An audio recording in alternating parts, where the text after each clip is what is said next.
Like, ask him a dumb question, and then he'll tell you what, in a smart way. I'll tell you what to do with it. What is a dumb question, though? There are no dumb questions. There are no dumb questions. The most powerful organ the human being has, the most powerful tool or weapon, whatever you want to call it, a human being has, is the mind. We control our thoughts. We can choose to think negatively, which many times we do. We can also, if we have enough awareness and control, choose to have positive thoughts. So, in the book I'm writing, Being the Candle, there is, that's chapter 1, free will to thinking. A scientist will tell you that it is the human being that's the most superior animal because they have the power to think. A theologian will tell you that all God's children have the power of free will. If you put the two concepts together, free will to thinking, you have choices in choosing your thoughts. If we ask questions, questions is the act of thinking. Chapter 2, questions the act of thinking. So the question is, are there dumb questions, or what is a dumb question? You know, some people will say, well, yeah, that's a really dumb question. Teachers will tell you in school if they're good teachers, there's no such thing as a stupid question. But no matter what, questions are a fantastic thing because it is getting you to think, no matter what. Now, if you were to channel that thinking in a certain way, that's power to you. You can choose to think solution-oriented, fear-based, problem-oriented, success-oriented. It's how we condition ourselves to thinking. That's beyond anything else. So another question that was posed is the secret real? Does the secret work, or is it just baloney? Get back towards your secret. Right, to bring it full circle. So the secret, is just the term that's been used to label this ideology that's very new now. Well, I don't want to say new, but in the last, I'd say 6 or 7 years, people have been going on this new metaphysical journey or self-help journey, whatever the case is. But the author does state that it's been around forever. I can give you a psychological answer to it. I can give you a spiritual reason to it. I can give you a chemical, physical reason to it.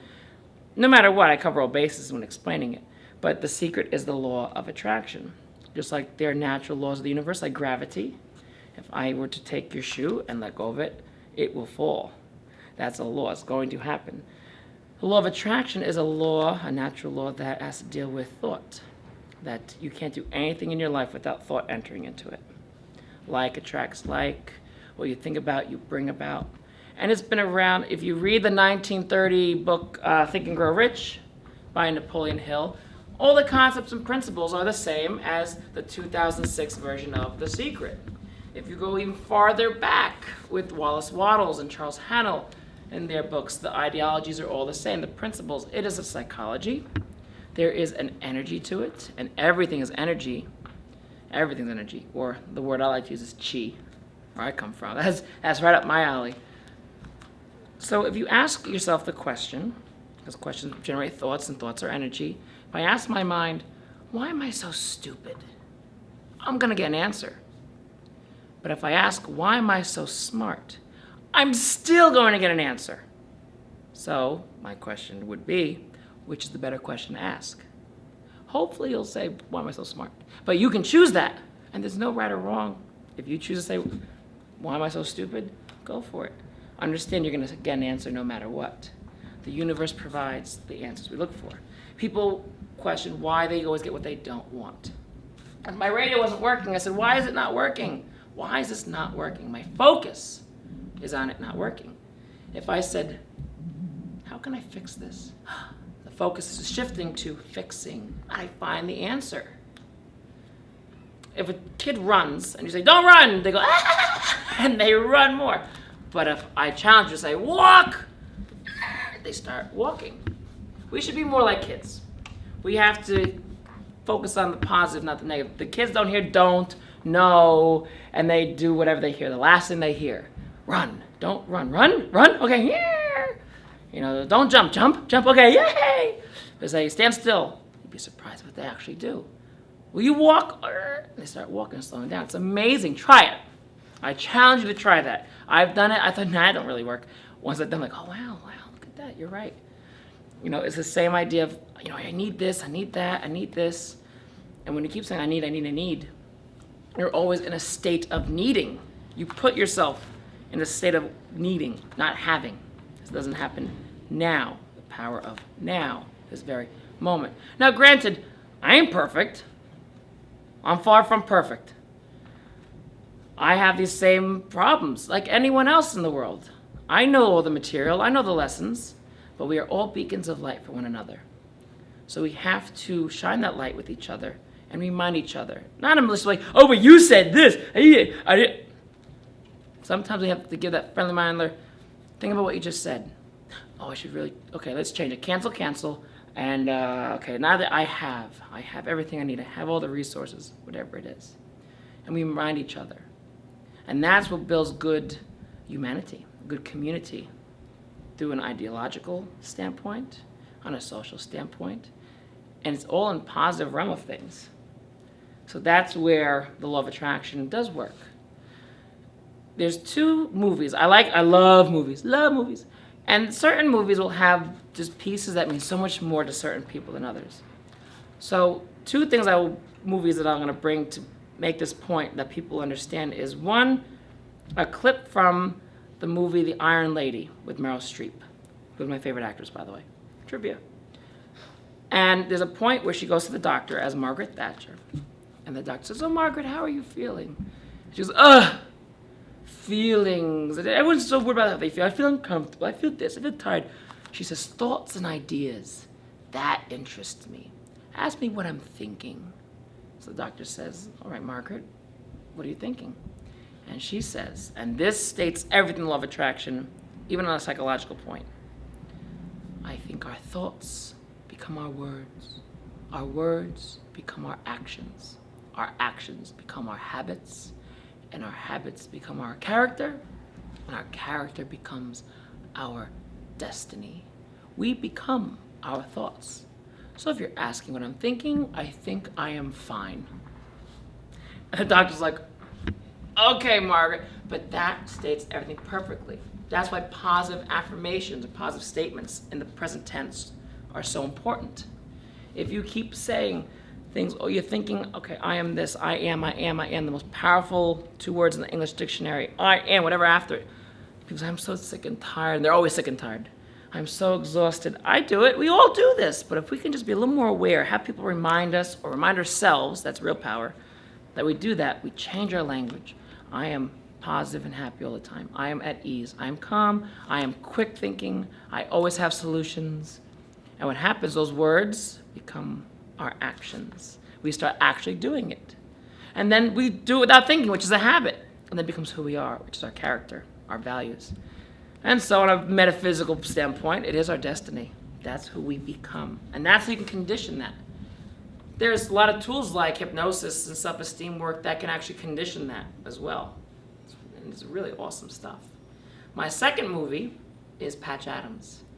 Robin Williams is in a mental institution, and there's this one guy who puts out, how many fingers am I holding up? And he keeps saying, everyone's saying 4. And he goes, no, what's the matter with you people? So Patch Adams, Mr. Adams, goes, Robin Williams, he goes, I want to know the answer, Arthur. He goes, you're just no one. So he puts a patch on the cup that's dripping to show he has all his marbles.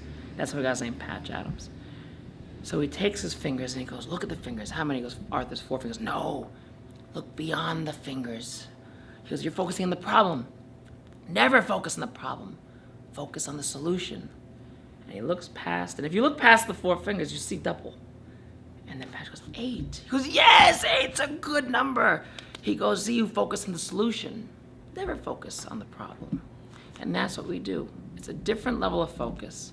We focus on the problems that we have, the chaos that we have, and we don't get the time to focus on the solution to bring us where we want to be. So if we continue to remind each other, wake up, there's endless possibilities. There's an abundant mindset. Those are all principles of the law of attraction, and that's why it works. So how do people not use the secret properly? You have plenty of material, don't worry. You'll get plenty.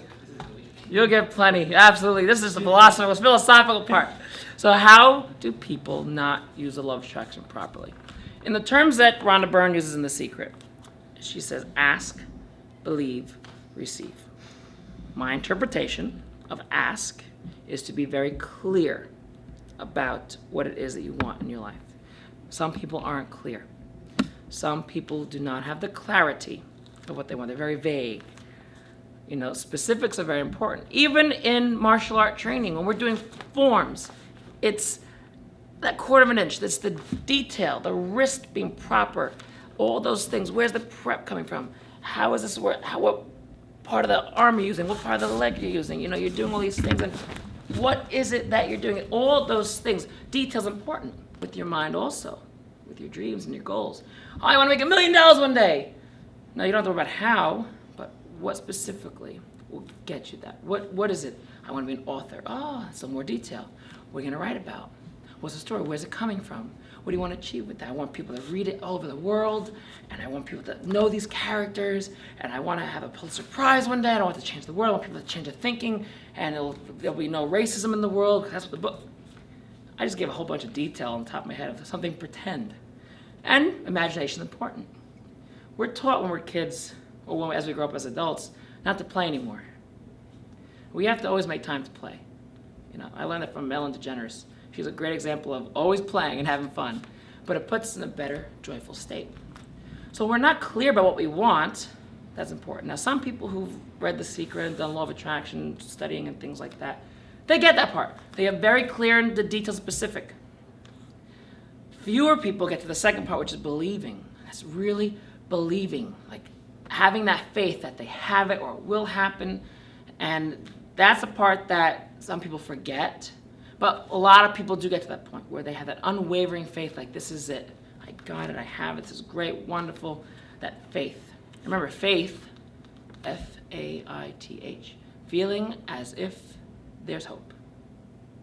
And hope, H-O-P-E, hold on, possibilities exist. Because our universe is full of abundant possibilities. We cannot forget that. The last part of The Secret is receive. To a degree, it means having it here, like actually receiving it. But before you actually hold it, the receiving part that people are forgetting, it's not just attaining it. It is also, without attaining it, and feeling as if you have it this very moment. That's where people lose out. That's where people are not figuring out the secret, the law of attraction.